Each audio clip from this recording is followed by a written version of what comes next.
What makes you qualified to work with somebody with CP? Well, being that I am an individual with cerebral palsy, born with spastic diplegia, so you compound that with my understanding and expertise in adaptive physical education, I think I'm pretty qualified.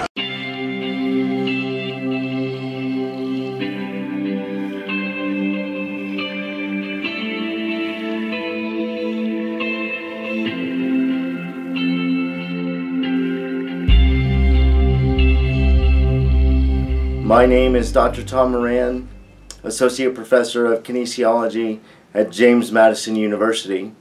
And after my presentation, I was walking through the exhibit hall and happened to come upon the Quadriciser exhibit.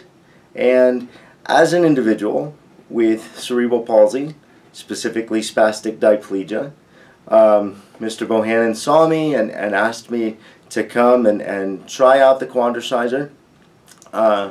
And at first, I honestly didn't know what to think. I like it.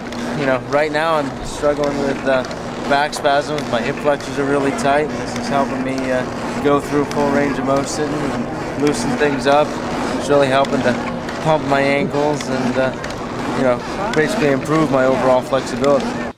Here I am as a now adult with CP, but it allowed me to reflect back on my experiences as a young child, and unfortunately having to go through numerous years and sessions of physical therapy.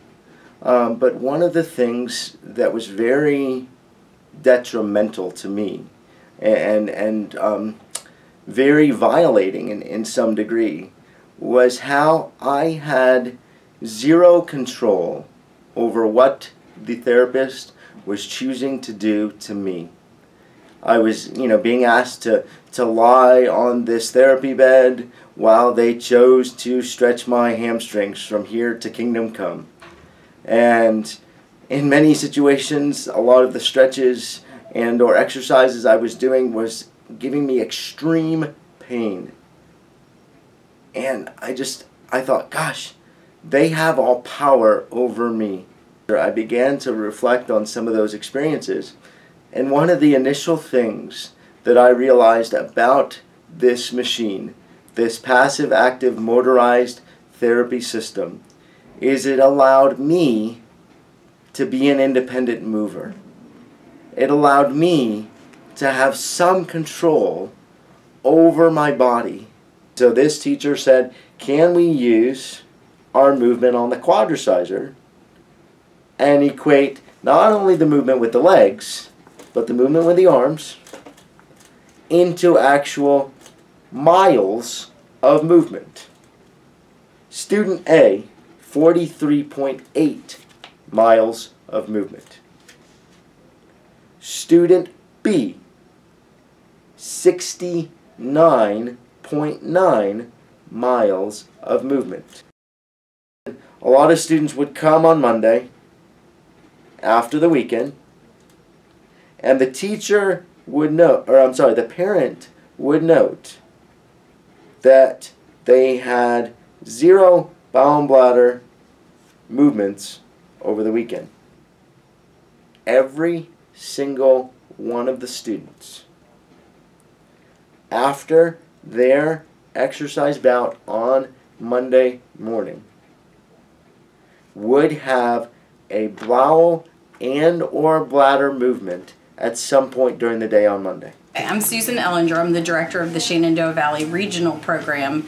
So I assist all the special education directors in the surrounding 6 school divisions with what we consider our regional classrooms, and those are our classrooms for our most difficult to serve, most expensive to serve, most disabled students for the most part. So we've been watching them use it and how it's really helped the students and helped their mobility and helped with just their general even attention to task, their happiness. They're happier after they've used the Q. So we've been really impressed and we're pleased to have it here. I think it's been a real win-win for everybody. I think the students are happier. They enjoy being on it. It helps them get moving better, and don't you think they're happier? Much happier. This machine is their sole way of getting all 4 extremities moving and having the movement that we take for granted that we're able to do, but they're not able to do that for various reasons. They need the support and they need the push through. So it gives them movement. It gives them a change of position. One of my students in my classroom, he walks and his feet go inward, almost like scissor steps. And after he used the pediatric Quadriciser, he walked straighter. So, I mean, it just makes me want to cry. Awesome. Just after, what, a half hour? How long was he on? 20 minutes, half hour? That's wonderful. I'm very happy to have it. Ezra, for example, he's learned how to take steps, and I attribute that the consistency. He's on the Quadriciser every day, first thing in the morning. Getting here, he goes on the Quadriciser for an hour, and I really attribute his success in mobility to the Quadriciser. We were able to keep the exercise constant because my first question was, does this Quadriciser actually have an impact on overall functioning? And now we know that according to this initial study, the answer is yes. But what I'm most excited about for them and for me is the Quadriciser provides an opportunity for each of these participants to enjoy the freedom of movement without the control of an instructor. They're moving on his or her own. And also, they're now able to enjoy physical activity and movement through this wonderful modality that has never been provided and probably cannot be replicated on their own.